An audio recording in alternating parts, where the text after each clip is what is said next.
oven right now to bake.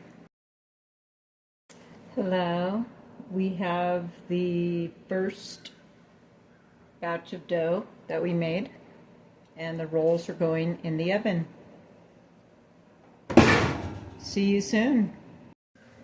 These are the second batch of yeast rolls that we made where we added an egg. They're done baking and they're cooling. I'm going to put them on a cooling rack so they can cool on all sides. Thank you. Hi, I'm checking in. We just pulled the rolls out of the oven and we're going to let them cool.